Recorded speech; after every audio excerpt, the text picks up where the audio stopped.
നമ്മളെല്ലാവരും ഇവിടെ കാറ് ഉപയോഗിക്കുന്നവരാണല്ലോ. അപ്പം നമുക്ക് ഇൻഷുറൻസ് ഉണ്ട്, നമുക്ക് ലൈസൻസ് ഉണ്ടോ എന്ന് വെച്ചാൽ വേറെ ആളുടെ വണ്ടി ഓടിക്കാനുള്ള പെർമിഷൻ ഉണ്ടോ ഇല്ലെന്ന് നിങ്ങൾക്ക് അറിയാൻ പറ്റുമോ? അങ്ങനെ എല്ലാവർക്കും എല്ലാ വണ്ടിയൊന്നും ഓടിക്കാനുള്ള പെർമിഷൻ ഇല്ല. നമുക്ക് നമ്മുടെ വണ്ടി ഓടിക്കാനുള്ള പെർമിഷൻ മാത്രമേ ഇൻഷുറൻസ് കമ്പനിക്കാർ തന്നിട്ടുള്ളൂ.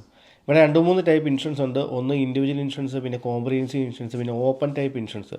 ഈ ഓപ്പൺ ടൈപ്പ് ഇൻഷുറൻസ് ഉണ്ടെങ്കിൽ മാത്രമേ നമുക്ക് വേറെ ആളുടെ വണ്ടി ഓണറുടെ പെർമിഷൻ ഓടിക്കാൻ പറ്റുള്ളൂ. അപ്പം ലേറ്റസ്റ്റ് ആയിട്ട് വന്നിരിക്കുന്ന ഒരു ഡ്രൈവിംഗ് ടെസ്റ്റിൻ്റെ അപ്ഡേഷനാണ് ഞാൻ പറയുന്നത്. വേറെ ഒന്നുമല്ല, ഇത് പണ്ട് തൊട്ടുള്ള നിയമമായിരുന്നു.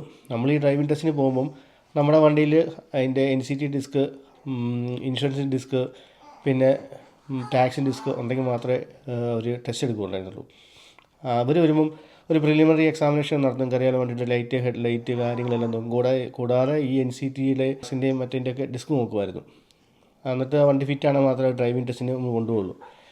ഇപ്പോൾ പുതിയ അപ്ഡേഷൻ എന്ന് പറഞ്ഞാൽ, ഇപ്പോൾ നമ്മൾ ചിലപ്പം ഒരു എക്സാമ്പിൾ, ഇപ്പോൾ എൻ്റെ വണ്ടി എൻ്റെ ഒരു ഫ്രണ്ട് എക്സാമിന് കൊണ്ടുപോകുകയാണെങ്കിൽ, അപ്പോൾ നേരത്തെ അവർ വണ്ടിയിൽ ഡിസ്കിനകത്ത് അതിൻ്റെ എക്സ്പയറി ഡേറ്റ് ഉണ്ടോ എന്ന് മാത്രമേ നോക്കുന്നുണ്ടായിരുന്നുള്ളൂ. ഈ പുതിയ അപ്ഡേഷൻ വരുന്നതിൽ ഈ എക്സ്പയറി ഉള്ള ഡിസ്ക് മാത്രം പോരാ, ഈ കൊണ്ടുപോകുന്ന ആളുടെ ഇൻഷുറൻസ് ഈ വണ്ടിയായിട്ട് അറ്റാച്ച് ചെയ്തിട്ടുണ്ടോ എന്ന് നോക്കും. അതായത് എൻ്റെ വണ്ടി ഓടിക്കാനുള്ള പെർമിഷൻ ഈ വരുന്ന ആൾക്ക് ഇൻഷുറൻസിൽ ആഡ് ചെയ്തിട്ടുണ്ടോ എന്ന് അവർ ചെക്ക് ചെയ്യും.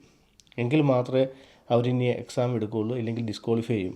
ഇവിടെ അറിയാമല്ലോ, ഒരു ഡ്രൈവിംഗ് ടെസ്റ്റിന് ഡേറ്റ് കിട്ടണമെങ്കിൽ എന്ത് പാടാണ്. അപ്പോൾ ചെറിയൊരു മിസ്റ്റേക്ക് കാണിക്കുമ്പോൾ നമുക്ക് പിന്നെ 6 മാസം അല്ലെങ്കിൽ 1 വർഷം വെയിറ്റ് ചെയ്യേണ്ടി വരും. അതുകൊണ്ട് ഇനി നെക്സ്റ്റ് ടൈം നിങ്ങൾ എക്സാം എഴുതാൻ പോകുമ്പോൾ, ചില ആൾക്കാർ കൂട്ടുകാരുടെ വണ്ടിയൊക്കെ എടുത്തുകൊണ്ടായിരിക്കും പോകുന്നത്. അങ്ങനെ പോകുന്നതിന് മുമ്പ് ആ ഫ്രണ്ടിനോട് പറഞ്ഞ് നിങ്ങളുടെ പേര് ആ വണ്ടിയിലേക്ക് ആഡ് ചെയ്തതിന് ശേഷം മാത്രമേ ഈ എക്സാമിന് പോകാവുള്ളൂ. ഇല്ലെങ്കിൽ 8ൻ്റെ പണി കിട്ടും, വീണ്ടും ഡിലേ ആവും, ഡിസ്ക്വാളിഫൈ ആവും, വീണ്ടും നമ്മൾ കുറേ നാൾ വെയിറ്റ് ചെയ്യേണ്ടി വരും. ഈ ഒരു സിസ്റ്റം പണ്ട് തൊട്ടേ ഉള്ളതാണ്. അന്ന് ചെക്കിംഗ് ഒന്നും ഇല്ലായിരുന്നു. നമ്മൾ ഇൻഷുറൻസിൻ്റെ പ്രിൻ്റ് ഔട്ട് എടുത്ത് പോകേണ്ട നിയമമൊന്നും അല്ലെങ്കിൽ അങ്ങനെ വലിയ ചെക്ക് ചെയ്യുന്നില്ലായിരുന്നു. പിന്നെ അടുത്ത മാസം തൊട്ട് അവർ ഡിസ്ക് മാത്രമല്ല, നമ്മൾ ഇൻഷുറൻസ് ഉണ്ടോ എന്ന്, ലീഗലായിട്ട് ഇൻഷുറൻസ് ഉണ്ടോ എന്നുള്ള പേപ്പറൂടെ കാണിക്കേണ്ട ഒരവസ്ഥയിലോട്ട് വന്നിട്ടുണ്ട്. അതുകൊണ്ട് be careful. Next time exam എഴുതാൻ പോകുമ്പം ഫുൾ ഡീറ്റെയിൽ കറക്റ്റ് ആയതിനു ശേഷമേ പോകാവുള്ളൂ, ഇല്ലെങ്കിൽ പണി ഇരന്ന് മേടിക്കേണ്ടി വരും.